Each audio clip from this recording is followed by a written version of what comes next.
अस्सलामु अलैकुम वरहमतुल्लाहि वबरकातुहू। आज हम इंशाअल्लाह उर्दू का दूसरा सबक पढ़ेंगे। हमारे बहुत सारी साथियों के मैसेज भी आए हमारे पास जब हमने पहला सबक डाला था कि उसमें कुछ हर्फ छूट गए थे। तो आप ये चीज़ समझ लें कि उसमें इसलिए हर्फ छूटे थे कि जिस कायदे से यानी नूरानी कायदे से हम पढ़ा रहे हैं, जो हर्फ हमने पहले सबक में लिखे थे वही हर्फ इसमें पहले सबक के अंदर लिखे हुए हैं। इसमें तरतीब ये उन्होंने रखी है कि थोड़ा 10-12 सबक पढ़ाने के बाद फिर वो कुछ हर्फ उसमें ऐड कर देते हैं यानी बढ़ा देते हैं, फिर उनको मिलाने का तरीका बताते हैं। तो पूरा होते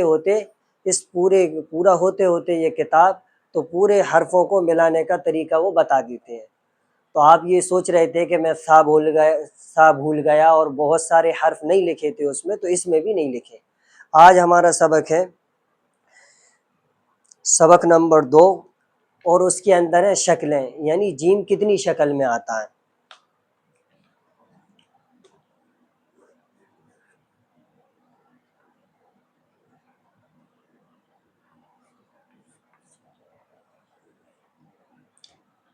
ये जीम की पूरी शक्ल है और ये जीम की आधी शक्ल है।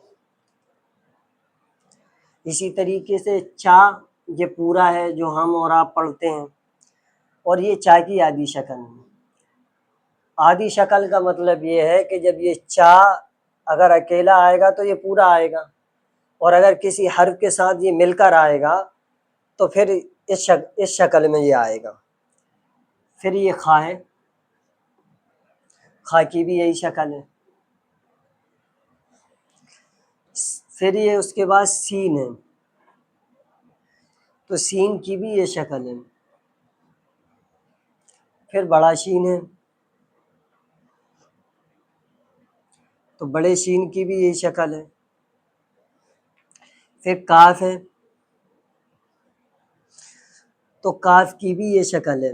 ये पूरा काफ है और इसमें ये काफ का ये कटा हुआ काफ है, यानी किसी हर्फ के साथ जब ये काफ मिलकर लिखेगा तो इस शक्ल के साथ आएगा, और अकेला आएगा तो इस शक्ल में वो आएगा। फिर गाफ है, गाफ की भी आधी शक्ल है।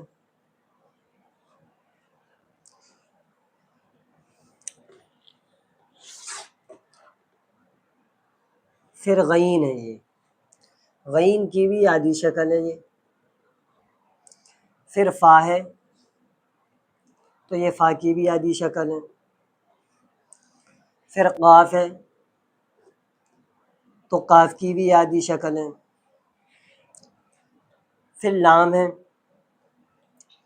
तो लाम की भी आधी शक्ल है। ये मीम है पूरा, ये मीम की भी आधी शक्ल है। फिर ये हा है, तो ये हा की भी आधी शक्ल इन्होंने लिखी है, ये हा की शक्ल है। फिर बा है, तो बा की भी आधी शक्ल लिखी है। फिर पा है, तो पा की भी आधी शक्ल लिखी है।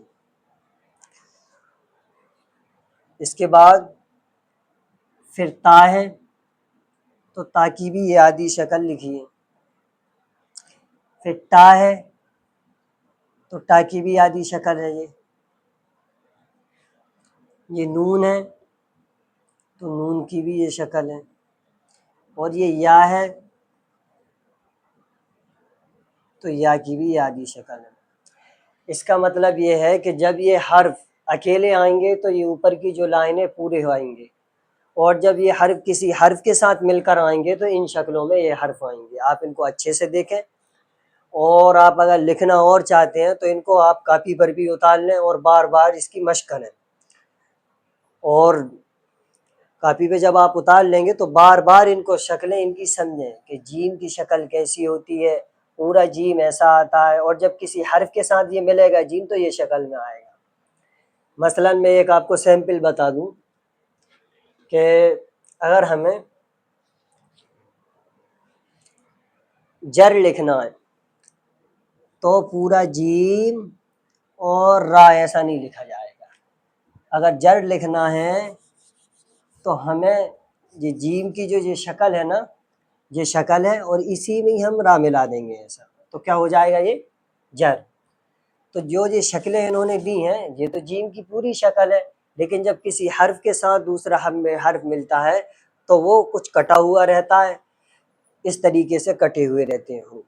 तो ये आप उम्मीद है कि अच्छे से समझ गए होंगे। अब इसके अंदर मश्क और है, वो मैं और आपको समझा देता हूँ।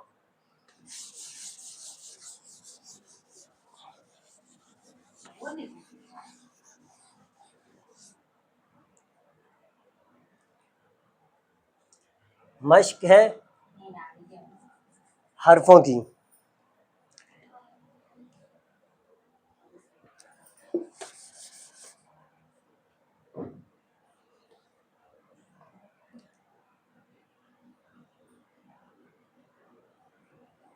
ये है मश्क। मश्क के अंदर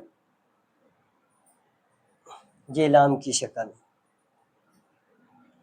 ये काफ की शक्ल है। इसमें इन्होंने पूरे पूरे नहीं दिए, बल्कि वो हर्फ दिए हैं, ये हर्फ किसी भी हर्फ के साथ जुड़ सकते हैं। यानी लाम की वो शक्ल दी है जो किसी भी हर्फ के साथ ये मिल सकती है। ये गाफ है, ये नून है, ये फा की शक्ल है, ये गईन की शक्ल है, ये खा की शक्ल है, ये ता की शक्ल है, ये काफ की शक्ल है, ये शीन की शक्ल है, ये सीन की शक्ल है, ये टा की शक्ल है, ये बा की शक्ल है, ये जीम की शक्ल है, ये या की शक्ल है, ये पा की शक्ल है, ये चा की शक्ल है, ये हा की शक्ल है, ये मीम की शक्ल है, और ये नून की शक्ल है। ये ता की शक्ल है, ये या की शक्ल है, ये बा की शक्ल है, ये काफ की शक्ल है, ये फा की शक्ल है,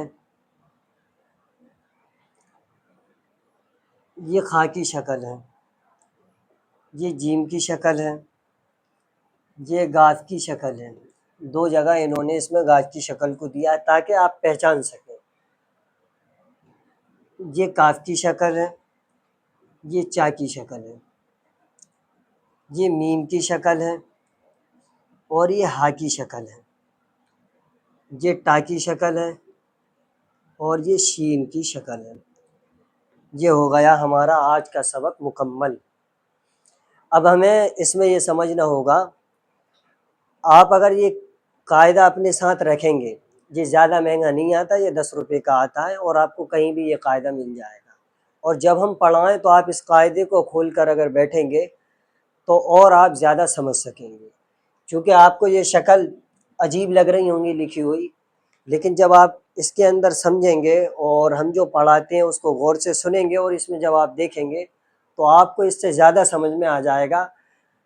इसलिए आप जब भी सुने तो ये कोशिश करें कि अगर आपको ये कायदा किसी हाफिज़ साहब के पास या मस्जिद के इमाम साहब के पास अगर ये मिल जाए तो उनसे ये कायदा आप ज़रूर ख़रीदें।